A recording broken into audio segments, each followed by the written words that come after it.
Hello everyone, my name is Preston Dennett, and thank you for joining me for a new episode of UFOs and the Paranormal. Today I'm going to be talking about one of my favorite aspects of ufology, and that is cases involving humanoids. I find these cases so fascinating. I think they have a lot to teach us. There's so many of them. This is not as rare as I think a lot of people think. The problem is that most people don't talk about it. And that, in fact, is the title of today's episode. I couldn't talk about it. 10 truly incredible humanoid encounters. I gave it that title because this is a real problem with this subject. A lot of people who have this experience are very reluctant to talk about it for a number of reasons. It can affect them very profoundly. It's difficult to process an encounter with humanoids, especially if it's something that's completely out of your worldview. But there's also a very hostile climate of skepticism, confusion, fear, ridicule. There's all sorts of reasons people are reluctant to talk about their experiences. Thankfully, that is changing. It's one of the reasons why research is so important and that we all come to accept the fact that we are not alone in this universe, as these cases show. So I've chosen 10 cases for you guys today, coming from all over the world, including France, Italy, Poland, Portugal, Spain, also Russia, Argentina, Brazil, a couple from the United States, including Illinois and Pennsylvania. These do involve a wide variety of humanoids, mostly human-looking ETs, as it turns out. There's a case involving robotic type beings, one involving short little humanoids who are probably greys, though this is not entirely clear. But definitely coming from all over the world, reaching quite back far in time to the 1950s, all the way up to 2002. And of course, these cases are supported by a wide variety of evidence: landing traces, animal reactions, electromagnetic disturbances, physiological effects, and also very interesting, most of these cases do have multiple witnesses. So it's certainly not relying on one person's anecdotal eyewitness testimony. There is a lot of evidence to support these cases. So let's just get started. And the first case I'd like to talk about, I call the UFO Next Door. This occurred in May of 1952 in Prospect Park, Illinois. And while technically it is a single witness case, there are corroborating witnesses outside of this particular singular event, which is so interesting. This is a very close-up encounter with the UFO and humanoids, with some really interesting landing trace effects as well. This case comes from researcher Ted Blecher, and it was published in the March 1981 issue of the MUFON UFO Journal. It was 10:50 p.m. one night in May of 1952 when L Sohn, she's a registered nurse, she decided to put on a pot of coffee and went into the bedroom of her home to check on her children, David and Lois. Her husband worked the night shift, so he was not there. And it was a warm and pleasant evening in Prospect Park, Illinois, so she went to the window to just look out at the stars, and she'd been there about 1 minute when she suddenly noticed a very bright white glowing round or disc-shaped object hovering over the vacant lot next door. I mean, this is very close. A small portion of the craft was obscured by the house next door, but she could see most of it, and it was large. This object was about 30 to 40 feet in diameter, and it hovered motionless about 100 feet above the ground. She could see a cloud of steam or vapor coming off the bottom of this craft, so it made it look almost like it was resting on this little cloud. The top of this object had a transparent looking, sort of plexiglass-like dome, which was glowing blue, but inside this dome she could faintly see what looked like two vertical bars or poles standing up. Most amazing, however, was a row of about 15 squarish windows or portholes, which were darker than the craft itself. Most of them, the three on the far right, however, were illuminated from within by a bright white light. This craft was hovering in complete silence, but it was through these illuminated portholes that Anne could see occupants, one in each window. They were at a distance where it was difficult for her to see their facial features because they were kind of in silhouette from this bright illumination coming from the portholes. But she could see that each was wearing what appeared to be a jumpsuit or coverall, a helmet or a headpiece of some kind which covered everything except their face. The light inside of the craft was really bright. She just could not make out their facial features. They were only visible from the chest up, and per Anne, the two on the left seemed to be looking down right at her. The third, on the far right, was standing in profile and appeared to be studying a panel of dials or instruments in front of him. Now, shocked at what she was seeing, Anne nudged her son David, who was sleeping in bed, trying to wake him up, but he remained fast asleep. Again, her husband was at work, but Anne's father was asleep in another room in the house. Anne, unfortunately, was reluctant to shout out to him. She didn't want to leave the window either, afraid that this craft would fly away. So wondering what to do, she just continued to watch. At one point, she saw the figure at the left window make a motion with his hand. She had the impression he was pressing a lever of some kind. But immediately after doing this, the steam beneath the craft increased, changing in color, she said, from white to green with flecks of orange in it. And at this point, the central figure also seemed to push a lever, and the craft immediately changed from white to a brilliant reddish-orange color, and then zipped upwards at a shallow angle at, quote, intense speed. Per Anne, there was no gradual acceleration. This craft just darted off to the north instantly and was gone in a matter of 1 or 2 seconds. So the total duration of this sighting was about 5 minutes, she estimates. The next morning, her husband returned home from his night shift at the Chicago Tribune where he worked. And he believed her because he showed her a newspaper article which had just been submitted where two families in nearby Round Lake, this is about 19 miles to the northwest of their home, had described essentially the same type of object Anne had seen. They saw it at 11 p.m. on that same night, immediately after Anne's encounter. And there were a few other interesting after effects. Turns out that there were some landing traces. The neighbors had planted garlic in the vacant lot over where this craft was hovering. Anne would often go over there and pick the garlic and use it for cooking.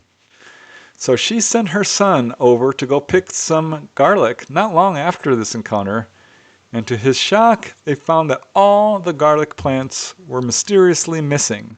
But not only that, the weeds around them were all dried up and dead in a circle of about 25 feet in diameter. Outside of this circle, all the weeds and plants were normal. This lot was on the east side of her house where Anne did have a row of rose bushes, which were doing well, and she took great pride in her roses.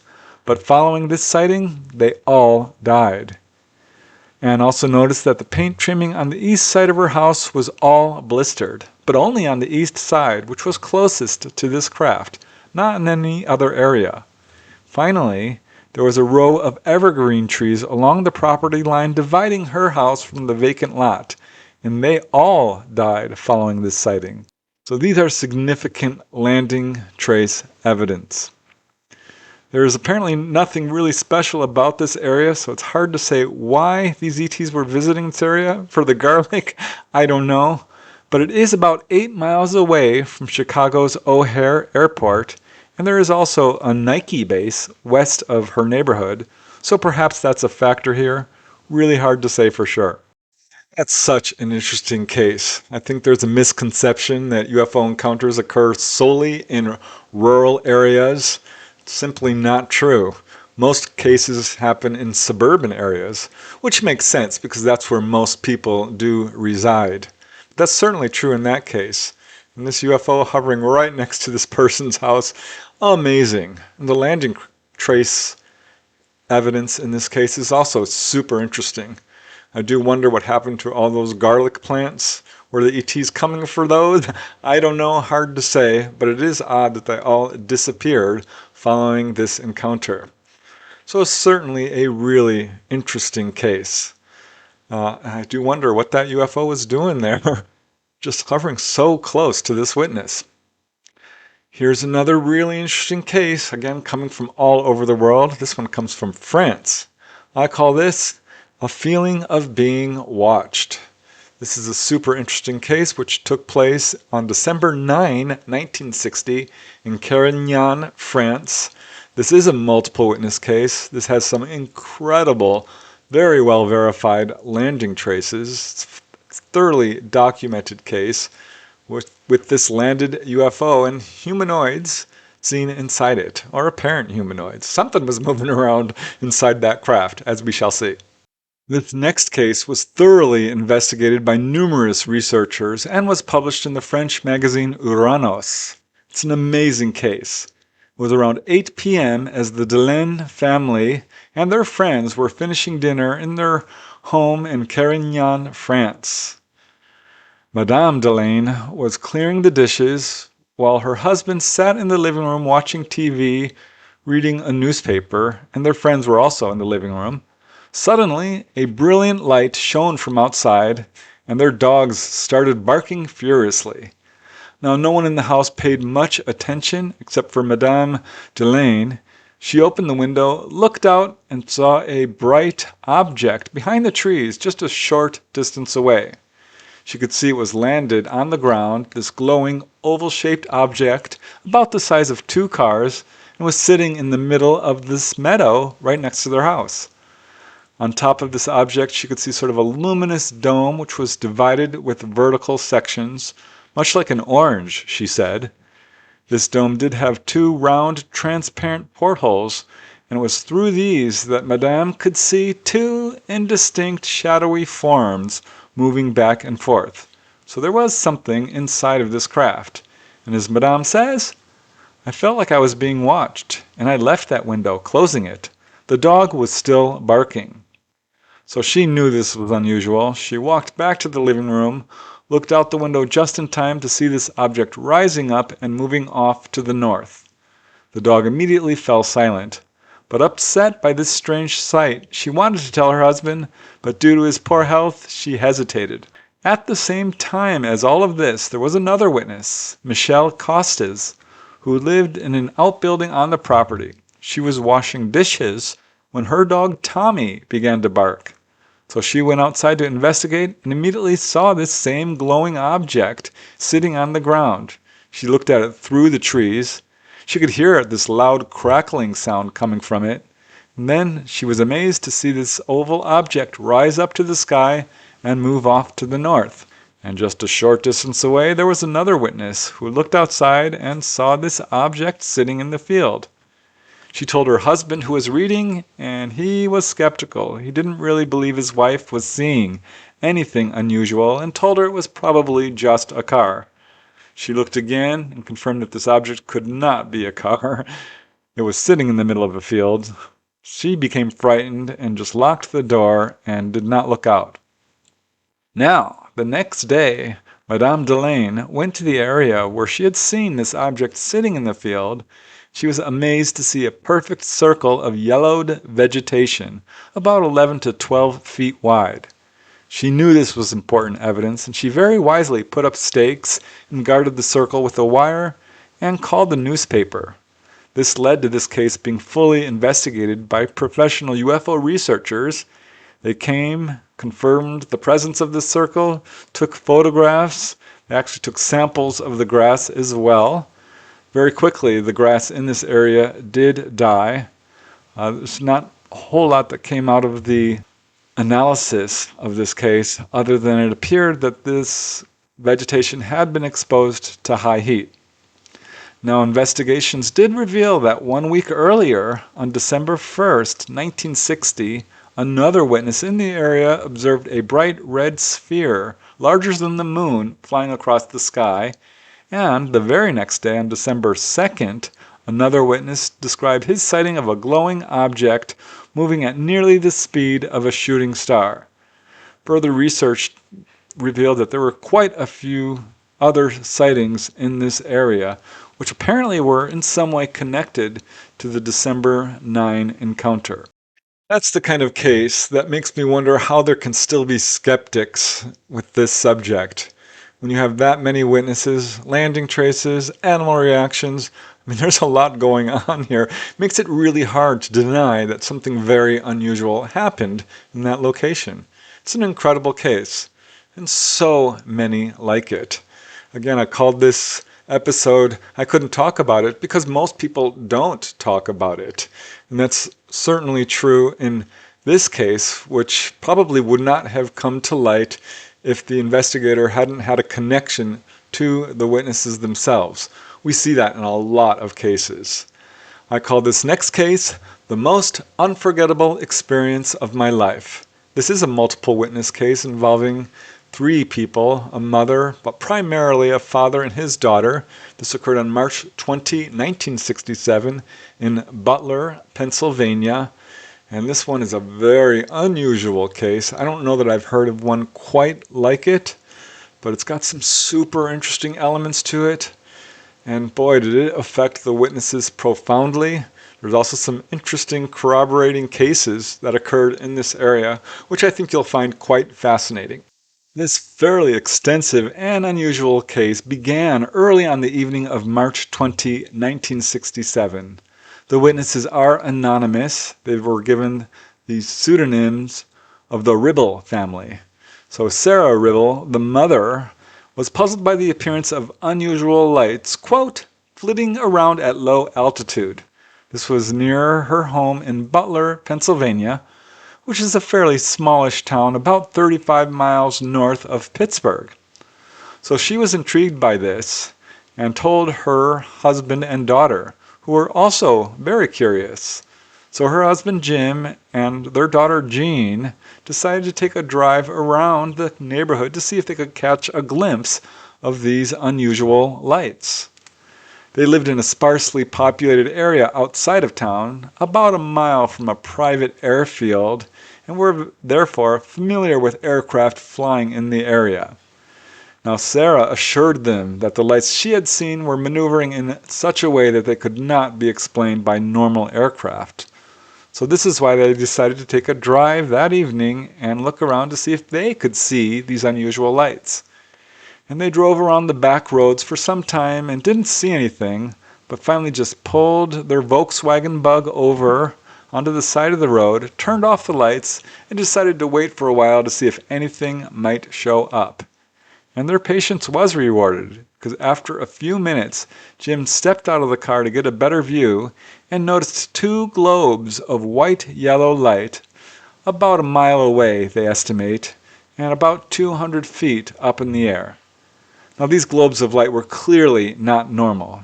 They were nearly the apparent size of the full moon, and as the father and daughter watched, these two globes of light began to move towards them as a pair, approaching to about a half-mile away.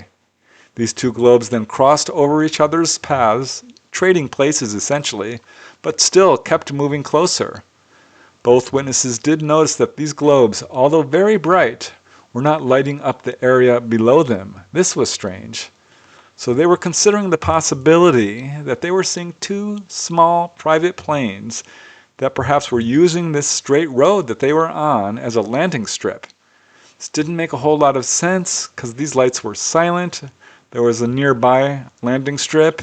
There were no standard navigation lights. It was just these two bright white-yellow globes of light. So they were starting to get nervous at this point. Then, at about a distance of a quarter mile, these objects appeared to land on the road at the bottom of this small hill, and then started to race towards the witnesses up this hill at an estimated speed of 70 to 80 miles per hour. It looked to the witnesses like two motorcycles, spaced about 10 feet apart, whizzing towards them. So already concerned and puzzled, fear now swept over both Jim and Jean. Jim stood outside of the car and he said, absolutely paralyzed with fright, while Jean sat in the car and started screaming to her father, "Oh my God, they're coming right at the car." So Jim reached in through the open window on the driver's side and flicked on the car headlights. This had no effect. The lights continued to approach, seemingly on a collision course. Now, it was at this point that Gene experienced something very strange, and I think highly significant. As Gene says, as the lights swiftly approached the car, coming down the road, I heard a chorus of voices in my head, not with my ears, but I seemed to sense them in my brain. The voices said, "Don't move, don't move, don't move." They kept repeating "don't move," but they dragged it out, saying, "Don't move." So that's very unusual, and these lights zoomed right up towards them, coming to within about 150 feet. And Jim and Gene thought that they were actually going to have a collision with their car, so they braced for impact, when suddenly these lights vanished into thin air. The voices Gene was hearing telepathically stopped.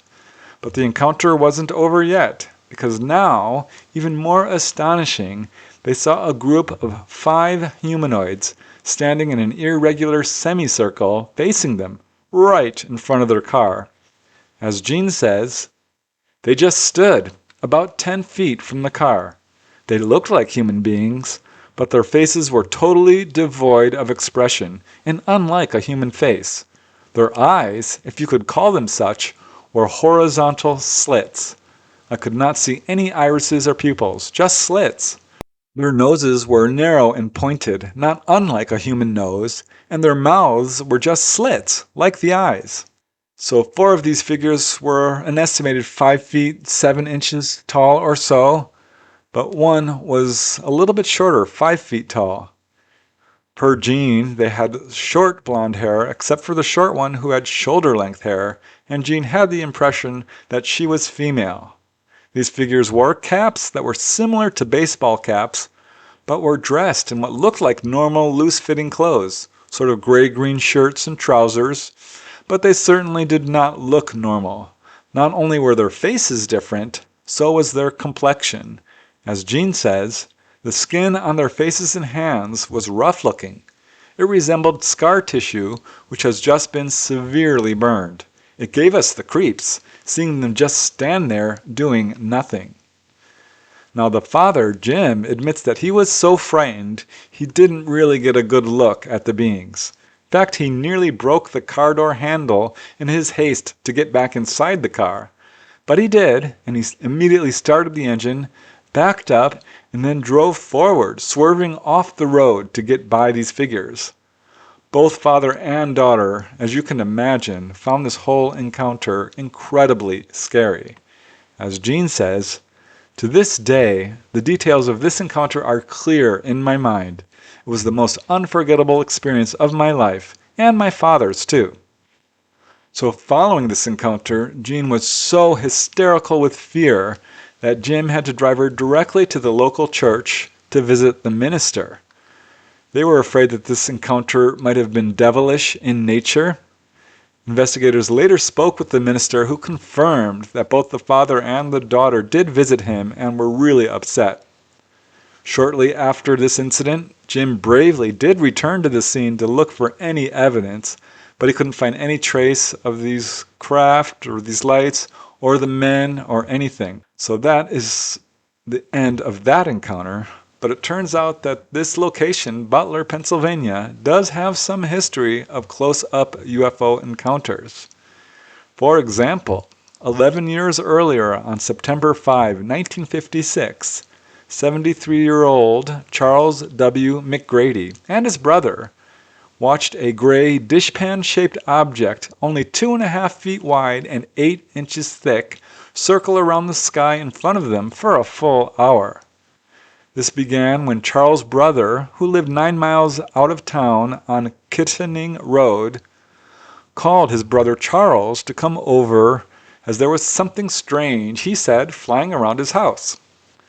So Charles drove out over there and sat on the porch with his brother when this object suddenly showed up. And I'll just let Charles describe in his own words what happened. As he says, "I looked up and saw it coming under a telephone wire. It was about 15 feet from the ground and came within 20 or 25 feet of me. It looked like a dishpan and was not quite as big as a tub. It was kind of light gray and round, We could see it plainly. It passed under the telephone wire and under a tree by the porch. It made 25 or 30 trips in an area of about 200 feet, and we watched it for over an hour. It kept the same elevation and went under the same wire each time to a foot above the ground. It didn't make a bit of noise. I never saw anything like it before or since. It must have been a flying saucer. It was gray in color and had a light on the front which gave off a grayish light. It ran smoothly without making a sound and gave off a light gray smoke. I don't think there was anyone in it. It was too small. So at one point, Charles considered throwing something at this object, but decided that this would be unwise. He said it moved very slowly at a fast walking speed, just a few miles per hour, and would take about 1.5 minutes each time to complete a full circle. As Charles says, I kept wondering why it would go around and around out there. It seemed to be lost. He did notice one other detail. This object had 2 rows of 4 short 2-inch pegs on top of it. Certainly a strange little UFO. Now, while both of the above encounters were investigated by researchers, here's a brief one that remains uninvestigated, which was reported to the National UFO Reporting Center, but is interesting not only because it occurred in Butler, but it does involve a humanoid. This witness reported his sighting in 1999, some 35 years after it occurred. Again, underlining the fact that most people don't talk about this, most people don't report it. The encounter occurred on June 1st, 1964, when the witness, at that time a 7th grade student, was with a group of his friends playing in the woods outside of Butler when he saw a, quote, being, all black, with pointed hands and feet, no ears or nose, a slit for a mouth, and a very smooth texture. As the witness says, we just stared at each other, although I saw no eyes. I turned and ran. I was truly terrified. To this day, it really bothers me. What did I see? This encounter was so brief, he didn't have a chance to alert his friends, so only he saw it. But definitely a very close-up encounter with a humanoid that in some ways is very similar to what the father and daughter, Jim and Jean, saw. How interesting is that? I really feel a lot for the father and daughter. That was clearly a very traumatic experience for them. But they went out looking for UFOs, and they got a little bit more, I think, than they bargained for. And certainly other encounters going on in Butler, Pennsylvania, makes me wonder. It's a pretty small town, but I've come to realize that UFOs are visiting pretty much everywhere on this planet. So I'm not sure that that location had any particular draw to it. Hard to say. I hate to speculate because there's just so much information in this field that it's almost impossible not to speculate. But something clearly is going on. That final case with the tiny little UFO is also super interesting. I wonder about that one. I suspect there are lots of witnesses to these events. It's just that only a few come forward. Now let's move to the next case, which I call the man on the flying box. This is a really unusual case. It's one of the reasons I wanted to present it, because you don't hear a lot like this one. This one occurred in November 1974 in Castelli Romagna. This is in Italy. And this is, again, is a multiple witness case, which would never have come to light if the investigator hadn't had a family connection or a friend connection to the witness themselves. So this is another reason why we know that UFO encounters are far more common than are publicly documented. Most people don't talk about it, and the witness was reluctant to talk about it in this case. And once you see the details, I think you'll understand why, because yeah, very unusual. This very interesting and unusual case comes from researcher Gianfranco Lolino, and it first appeared in the UK publication Flying Saucer Review. Gianfranco writes, "This case has been repeatedly and thoroughly investigated by me over a long period of time, involving several return visits there. This case occurred in a very small town called Case di Mordano. This is located near Castiglio in northern Italy. You can see the exact location here.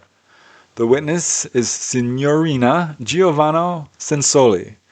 She was 42 years old at the time and was one evening around 5:30 p.m. in mid-November 1974 that Giovanna was taking care of the animals on the farm when she noticed that they were all acting very strangely.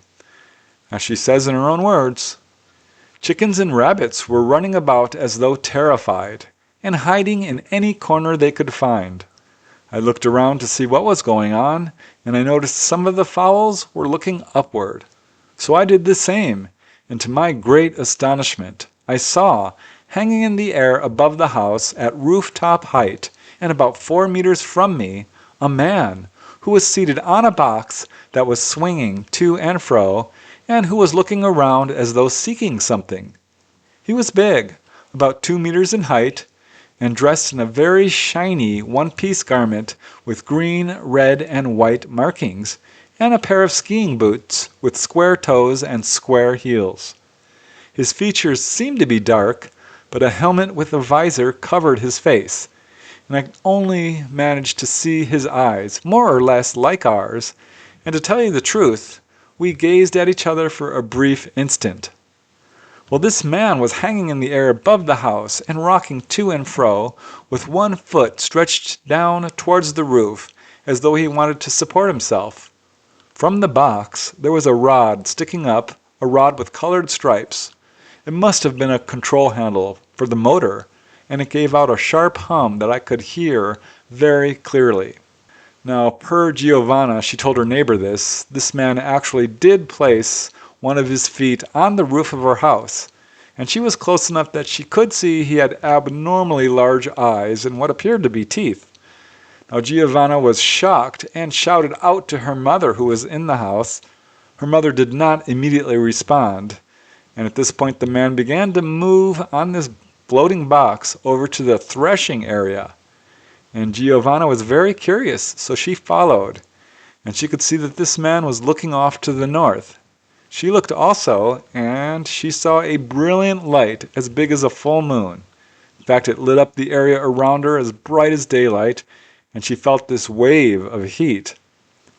The man on this box stopped over a haystack and made weird gestures. It looked to Giovanna like he was about to land on top of this haystack.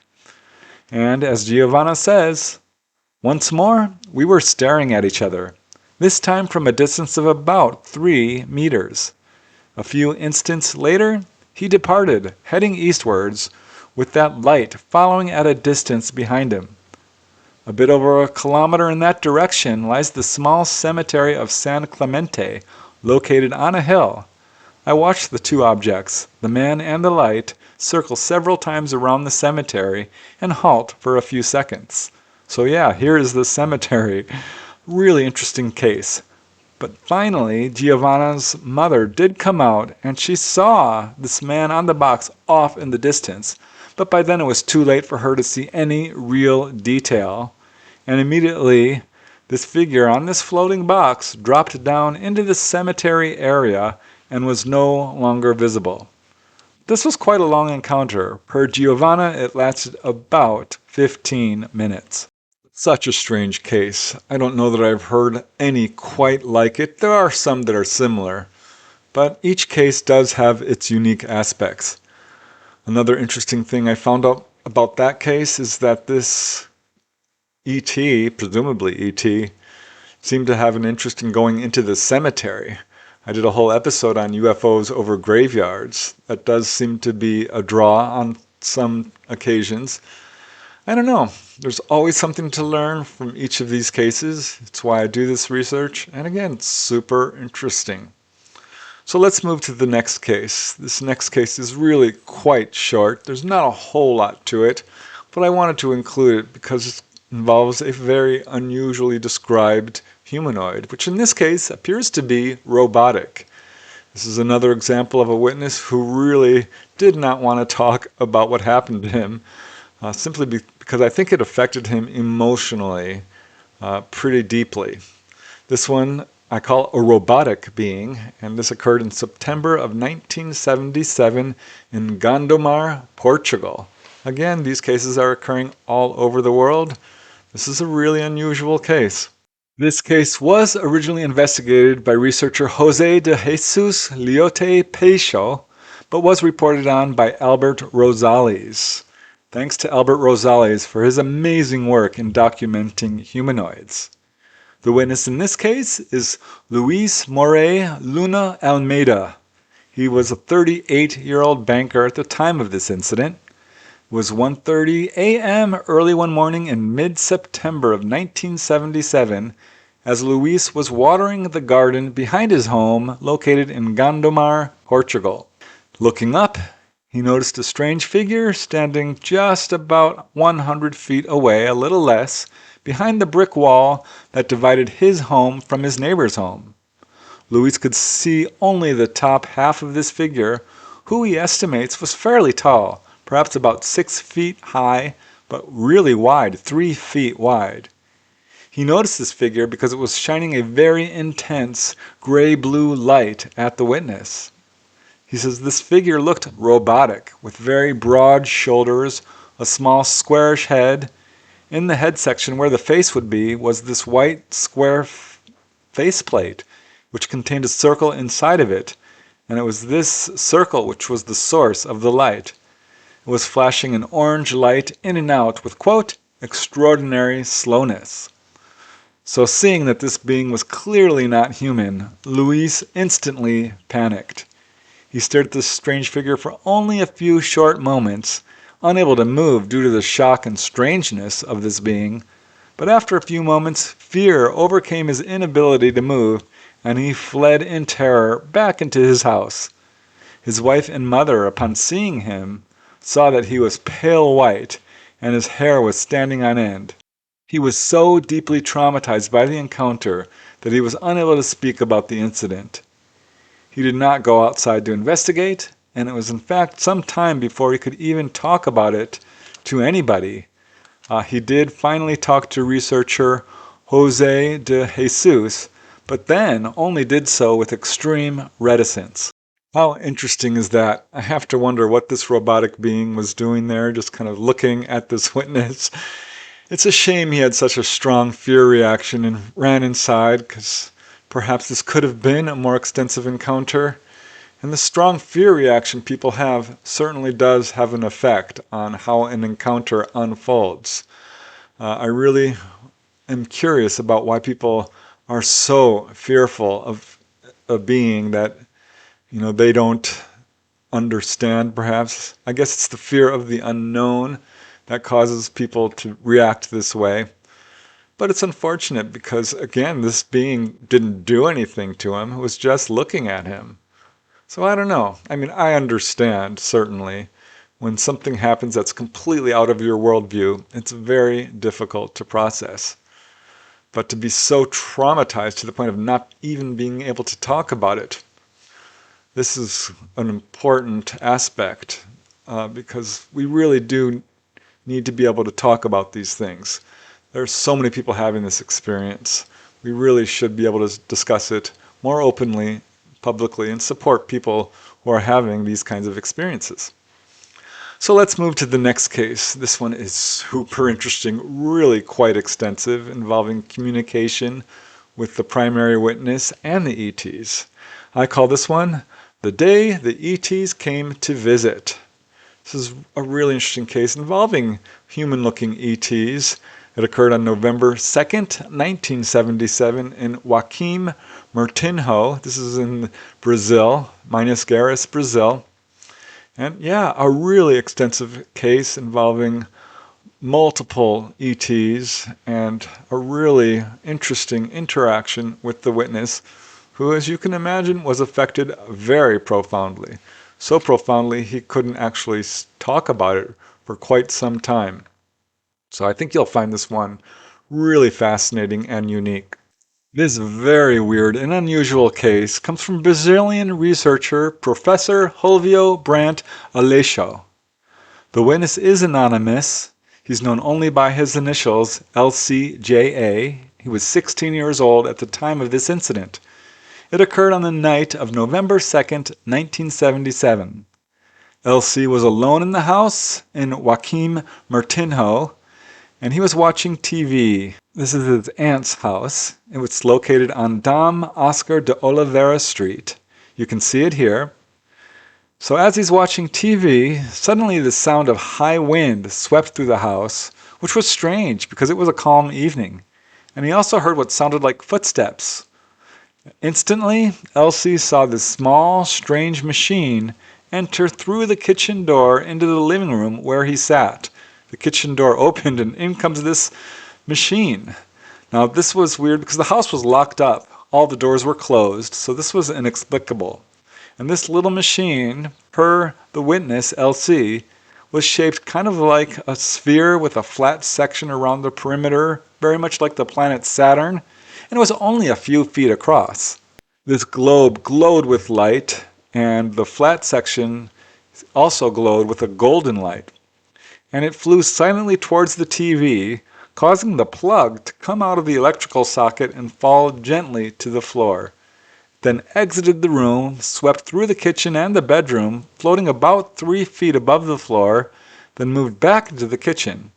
So LC stood up and was watching this in absolute shock, when suddenly a 6-foot-tall man appeared to his left. Now this man looked human. He had pale yellowish skin, blue eyes, eyebrows that curved upwards, a small black goatee beard. He was wearing a skin-tight jumpsuit with a belt, green boots and gloves, and had a transparent helmet or visor on top of his head. He was also wearing what looked like a sort of metallic helmet. Now the belt he was wearing was full of what looked like black buttons, and there was a little small gray tube which hung from it.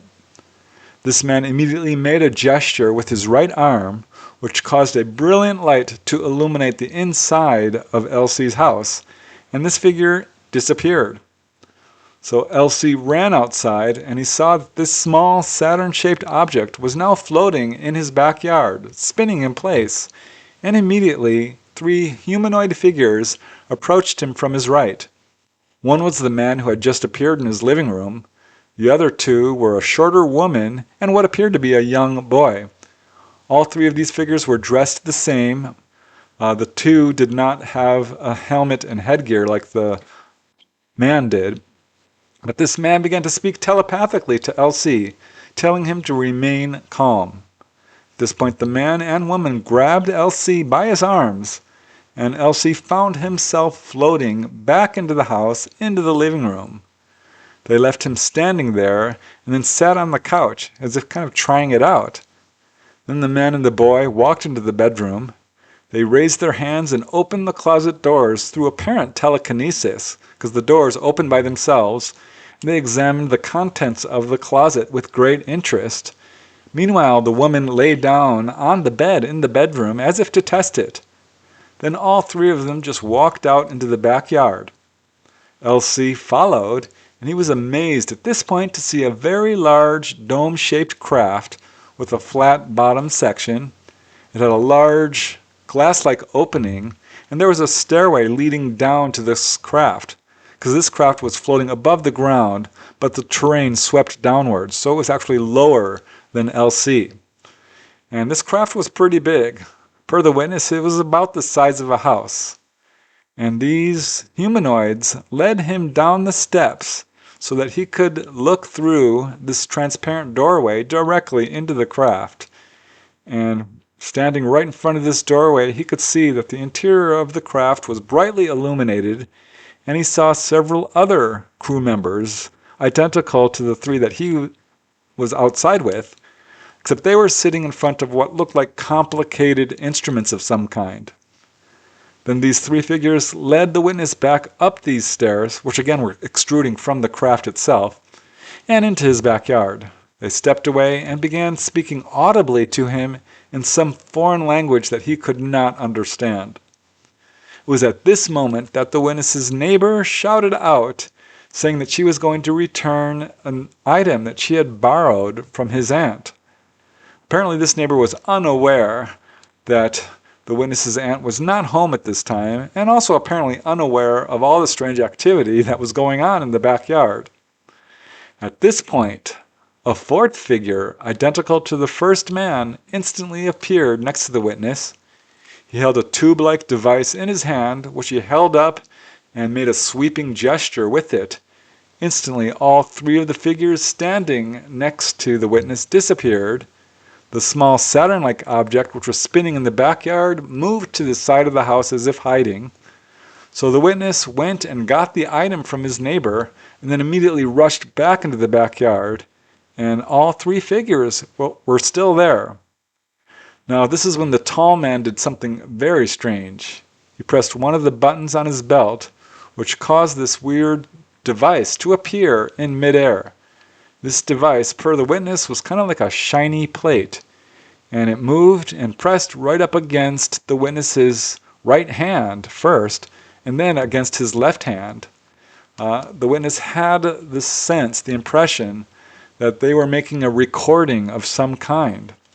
The three humanoids then lined up in a row right in front of the witness, and one by one they put their hand on his chest, and each of them told him telepathically, "We shall return." They then walked up to their craft, the stairs retracted, the door closed, and this craft took off.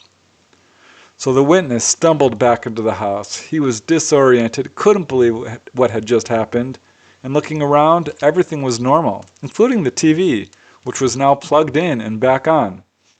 So completely flustered, he decided to go outside and purchase some cigarettes to calm down. But as he reached for the house keys, which were hanging on a hook on the wall, he was shocked to see the keys rise up and float into his hand. He stepped outside and he saw that this little Saturn-shaped object was now flying out of his backyard up into the sky at a diagonal angle. So he went to the store, still in such a state of shock that he couldn't speak. He couldn't even ask for the cigarettes. Now, the people at the store knew him well, and they figured something really traumatic must have happened to him. Perhaps there was an emergency at his home, so they rushed to his home, thinking there must be a fire or something. It took the witness some time to explain what happened. He later explained to researchers that at this time the beings were still mentally communicating with him. He doesn't remember everything they said. They were telling him such things as, quote, "We have come from very far away." They said something about hundreds and hundreds of years. They also said, quote, "Grave problems are going to occur in your family." Now this turned out to be true, because it was shortly later that one of Elsie's brothers narrowly escaped injury or possibly death when the truck he was driving fell into a lake. Thankfully he was all right. But just a few days later, another brother accidentally thrust his hand through a glass window, severing an artery in his wrist. He was gravely injured, but thankfully survived. That case has some really interesting elements. Not only how it affected like the television, but the fact that this witness had apparent telekinesis immediately following his experience, as well as these predictions that the ET gave to him, which came true shortly later. Super interesting stuff. These cases, again, have so much to teach us. Now let's move to the next case. This one is really well known in the country, but I hadn't heard of this one, so I'd be surprised if you have too. But I think it's an important case which really adds to our knowledge of what's going on here on this planet in terms of extraterrestrial visitations. I call this one The Aliens and the Fishermen. This occurred on February 4, 1978 in Lake La Florida. This is in San Luis, Argentina. I love this case. There are 6 witnesses, all of high credibility, some really interesting landing trace evidence, and just a fascinating interaction with a human-looking ET who apparently just came to say hi. As you'll see, it's just an amazing case. It was the evening of February 4, 1978, as Genaro Luis Sosa and Pedro Raul Sosa, both brothers, and two of their friends, Regino Salvador Peroni and Jacinto Eduardo Lucero, decided to drive off in Gennaro's Fiat to go pick up their other two friends, Ramon Armando Sosa and Manuel Maria Alvarez. These 6 men were fishing buddies. They fished together regularly, and they were planning a night of fishing at Lake La Florida, located in San Luis, Argentina. They soon arrived at the La Florida Nautical and Fishing Club, where they heated up some empanadas, ate them along with a liter of wine, and conversed with each other. Around a half hour after midnight, they got on their boat and went on the lake and rowed around a little bit to find a calm spot, but ended up fishing very near to the shore. The fish weren't biting that well, so around 3:30 a.m. they pulled up to the shore. 3 of the men, Gennaro, Ramon, and Lucero, were tired, so they lay down on the lake shore, prepared to catch some sleep. But Manuel and Pedro stayed on the boat and continued fishing, and Regino also continued fishing just a short distance away from shore. All 3 did manage to catch some fish, some silver sides and carp, but it was around 4:15 a.m. when something very strange happened. Regino was the first to see this brilliant light in front of the moon. He cried out, waking up Gennaro and Ramon from their sleep. Now both just assumed this was an unusually brilliant shooting star and didn't think too much of it, went back to sleep. But it was just a half hour later, at 4:45 a.m., that events escalated. A brilliant white light appeared from behind a hill just 60 feet away. Manuel and Pedro, who had been facing the other direction, immediately turned around to look. Regino was facing this light, and he said it was so bright he had to cover his eyes to protect them from the brilliance. The other 3 men who were sleeping on the ground immediately woke up, because this light was so bright as to light up the area around them like daylight. So all 6 men were standing and looking in wonder at this light, and could see now that it was in fact a gray, saucer-shaped object, about 45, maybe 60 feet wide. They watched it rise up from behind the hill and hover about 10 to 15 feet right above the ground. They said it was covered with colored lights, red and green mostly, and sent down this brilliant beam of white light onto the ground. Immediately, a door opened, and something somewhat like a rope ladder came down. A humanoid figure appeared in the opening and began to descend down this ladder-like device. This being was tall, 6 feet, perhaps 7, and he was wearing a skin-tight, shiny, scaly silver uniform, sort of a jumpsuit, and what looked like a transparent fishbowl-type helmet. This jumpsuit appeared to be almost glowing. All 6 witnesses could see that this figure had a pale complexion, blonde hair, blue eyes, very fine features, a perfect physical build. One of the witnesses, Manuel, described this being's complexion as, quote, rosy, very healthy, and strong. So this figure very quickly reached the ground, and he walked, or seemed to glide even, towards the men, approaching to within about 45 feet. He then made a, quote, enigmatic smile. He smiled at them, put his arms out with his palms upward, in what they interpreted as a gesture of friendship and welcomeness. The witnesses could now see that this figure was wearing mittens of some kind, and that was it. He immediately turned around, walked back to this ladder, climbed up it, re-entered the craft. This ladder retracted, the door closed, and after about 20 to 30 seconds, the craft rose up and moved off towards the mountains to the northwest at a 45-degree angle, maneuvered a large half circle, and was gone, leaving a glowing luminescence in its wake. So this entire incident lasted no more than 1 minute. All of the men agreed that this craft could not have been from Earth. And again, this incident garnered an enormous amount of publicity and was widely published in Argentine newspapers, and did in fact prompt an investigation by the Argentine police and the military. It got a lot of attention because these witnesses were of high credibility, and also an investigation revealed that there were footprints from the entity. As you can see, these were photographed, and a study of these prints showed something very interesting. This being apparently weighed about 4 times the weight of a normal man. These footprints showed a stride in excess of 4 feet, so perhaps he was gliding, but he did touch the ground. This footprint measured almost 12 inches long, 6.5 inches wide, but it was 2 inches deep, with very deep heel impressions. Soil samples were collected and analyzed where this craft had hovered, but showed no signs of anything unusual, no radioactivity, no magnetism, no exposure to heat. But it turned out there were other witnesses in the area who saw this. They described sightings of an unusual craft in the sky in that area on that night. What a case that is. That one, yeah, got a lot of attention in the media.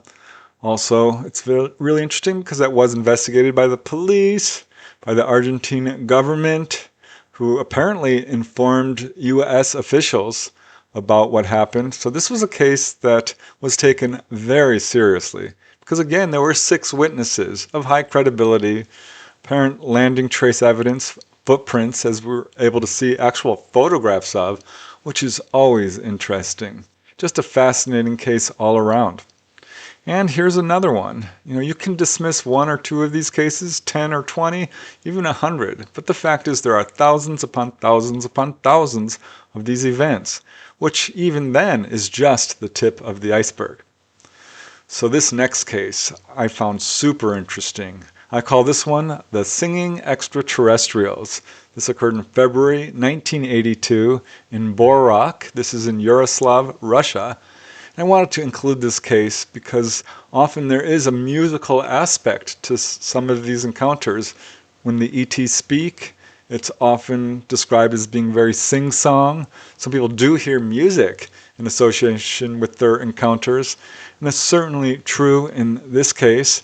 And the interaction with the witness and these humanoids also involves some really, it's just, I don't think I've heard anything quite like this. But he started communicating in the same way the ETs were. So that alone makes this case super important because it shows an aspect of ET communication that I don't think we fully understand. But yeah, just an amazing case. This case comes from prolific researcher Anton Anfilov. It was early evening one night in mid-February of 1982. This is in the small town of Borak, Yaroslavl, as 2 men by the name of Alexander Kozevnikov and Vitaly. They were in this area to photograph monuments. And suddenly, Alex noted that Vitaly was pale white and motionless. So he realized instantly something was wrong. He turned around and was amazed to see a large gray-blue craft of some kind, much in the shape of a loaf of bread, he said, but 12 to 15 feet in diameter. It had no markings, no windows, just smooth-skinned craft. He did have his camera ready, so he immediately snapped a photograph of it. Now at this point the craft began to sort of move, at least part of it did. A sort of door opened up on the top, very much like a blooming flower is how he described it. Other protrusions seemed to come out of the top, and this is when 2 humanoids appeared, exited the craft, and walked towards the men, right up to them, approaching to less than 10 feet. And per Alexander, they were very much human-looking, but were about 7 feet tall, very slender. Per Alexander, both these figures looked identical, had very close-set eyes, but beautiful facial features. He said that they were wearing kind of tan, tight-fitting jumpsuits that had sort of a hoarfrost texture to them. And he said their entire bodies seemed to glow with this fluorescent violet pink, which was so bright it made it difficult for him to see their faces. So stopping right in front of Alexander, these 2 beings then began to emit beautiful musical tones, speaking in a sort of melodic purring noise. This is how Alexander described it. He said their mouths were open and their lips were moving. This was absolutely audible, and it seemed to him as though these beings were singing. Now it was during this time Alexander quickly took another photograph. But to his amazement, Alexander found himself answering these beings with these same melodic tones, emanating seemingly against his will, though his tones, he said, were single syllables and shorter than the ET's. Also, very strangely, he understood that they were communicating to him that he should calm down and not be afraid. They basically told him that they came from a place with 3 stars and had a fairly long conversation, about 10 minutes. Quite a bit more was said, though Alexander says he couldn't remember any more of what this conversation was about. Finally, the ETs just turned around, walked back into the opening of this object, which immediately closed up, leaving no seams or markings. And the next thing Alexander knew, this object was hovering over the forest. He did not actually see it rise up. It was just suddenly over in another position, hovering about 450 feet high, at which point it disappeared. Looking where the object had landed on the ground, he didn't see any landing traces. Now, once this object disappeared, Alexander's friend Vitali broke free of his trance. Now, he did not recall any conversation. All he could really remember was the initial segment of this encounter, seeing the craft and the beings. That's all he remembered. Alexander, of course, did remember conversing with the beings, but could only remember that one little bit of what they said. Following this experience, he was very eager to develop his photographs, but to his great disappointment, none of the pictures came out. They were all just white and overexposed. The only other after effect of this encounter was that afterwards, Alexander says he felt a great calmness overcome him, and he became much more philosophical about life. What a cool case that was. I mean, some really interesting elements to it. And the witness had a camera with him and did take pictures. What a shame that they didn't come out. But that case is important because it shows how difficult it is to take photographs of humanoids. I think that there's an energy field going on when people are right next to a UFO or humanoids, or sometimes they intentionally do not allow people to take photographs.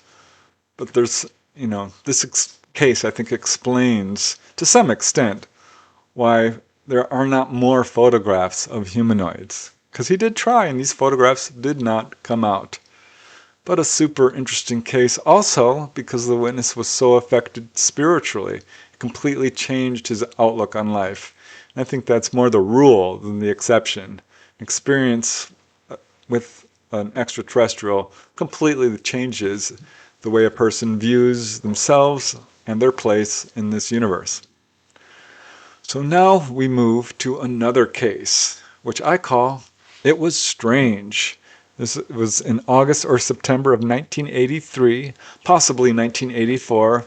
The witness isn't entirely certain of the exact date, but it's a great case because there are multiple witnesses, really interesting landing trace evidence. It's quite an extensive interaction as well. This one occurred in Opole, Poland, and was thoroughly investigated as well. So that alone makes it an important case. This truly amazing case comes from Damien Trela, author of a few books about UFOs. It was around 9 p.m. one evening in August of 1983, possibly 84, when the witness, Matuz, that's a pseudonym, he was 12 years old, he and his best friend Tomek and 2 other friends were playing in the fields and forests near their home in Opole, Poland. This is not too far from the village of Goslawice. Suddenly and very quickly, this strange fog began to form in the field next to them. And this was not a normal fog. It was very dense, and as Matuz says, chaotic and quite strange, so unnatural. And it was shortly later that they all began to hear this sound like a loud buzzing of bees. And after a few moments, this sound became louder and louder, as if whatever was making it was approaching them from the fog. But this fog was very dense. They couldn't see anything.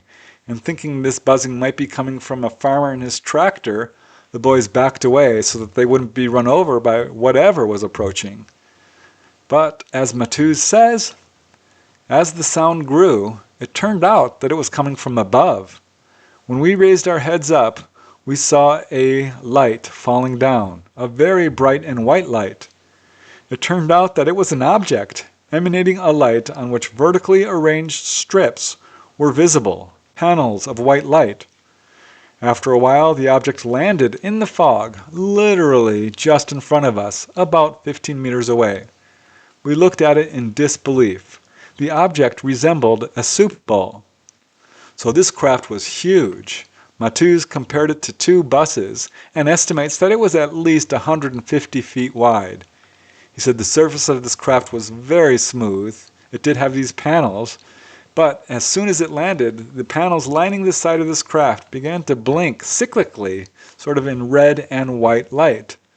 So the boys stood there utterly speechless in absolute amazement until after just a few minutes, figures began to emerge from this craft. Tomek wondered if they might be animals, but it quickly became clear that it was 2 humanoids, each about 4 feet tall with very slim bodies. These figures immediately began to move towards the area where the boys had been playing. And these figures moved so quickly, it wasn't clear to these boys whether these figures were running or actually floating just above the ground. They seemed to glide, and also they were making no sound as they moved along the uneven terrain. As Matthews says, we started chasing them, but it wasn't easy. Every now and then we stumbled. The 2 beings moved quite agilely. At some point, one of our group, I can't remember who, shouted out to them, "Hey!" and one of those creatures stopped. They looked ahead. We stood there. So at this point, the boys were able to get about 60 feet away from this being. The being then turned and continued running towards the forest and disappeared into the trees where the boys had been playing only moments earlier. It was at that moment that the craft began to glow an intense white light. The buzzing sound increased. The craft rose majestically upwards. Matthews said he felt compelled to approach closer, and once he got close to it, this craft was already several meters overhead, and to his amazement, as it shot upwards, it created a clear tunnel through the fog, just zoomed upwards and disappeared into the night sky. And through this tunnel in the fog, Matthews could now see the starry sky. Very quickly, this weird fog swirled around and filled up this hole. So the entire encounter lasted about, they estimate, 7 minutes. They never did see these beings enter back into the craft. So that was a little strange. But all the boys were absolutely astonished at what had happened. They didn't want to talk about it to others because they were afraid of being disbelieved. It all sounded so crazy to them that they couldn't expect other people to believe it. But they did return the next day, and they found weird marks on the ground where this craft had landed. There were 3 perfectly round holes in the ground, each about 4.5 feet deep. And as Matthews says, there was no trace of dug earth that could be seen around them. It was very strange. Also, perhaps significant is around that time, farmers in the area were reporting strange sort of circles, like crop circles, appearing in their fields.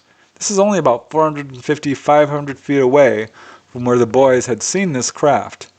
And these circles were appearing both before and after this encounter. So this does not appear to be a one-off. The farmers were blaming the children for these circles.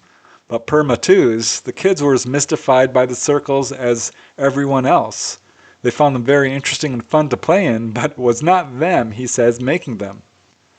Now Matthews reported no strange after effects from this encounter, but he did say that at age 26, years later, he twice woke up feeling paralyzed in his bedroom with the sense of a presence in his room. The air on both occasions seemed to drop several degrees, but on the second occasion he was able to fight this paralysis and raise his head, and he saw what he described as a hooded figure. He couldn't make it out very well, and after about 2 seconds he lost consciousness. Another undeniable case. With 6 witnesses, yes, they were children, but when you have that many witnesses, it's really hard to deny that something really profound happened there. And of course, there are the landing traces.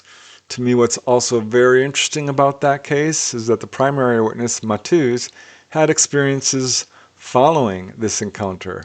That is a pattern that turns up in a number of cases.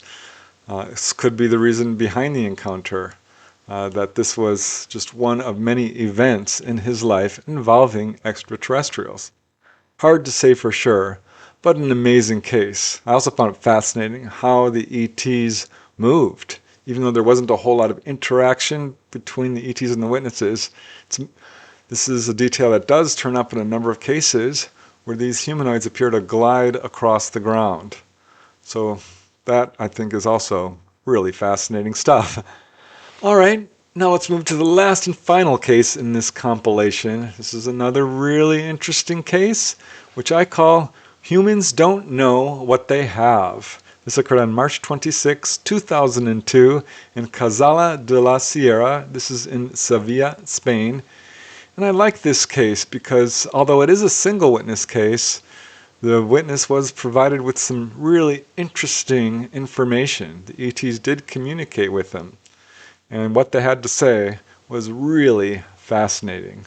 So I think you'll find it a pretty compelling case. This final case comes from researcher Francisco Padron. It was 3 p.m. in the afternoon of March 26, 2002, when an anonymous pharmaceutical salesman was driving along a deserted road outside of the small town of Cazalla de la Sierra. You can see it here, located in Sevilla, Spain. And ahead of him on this little road, the witness noticed a shiny, pear-shaped object resting on 3 landing legs sitting in the middle of the road.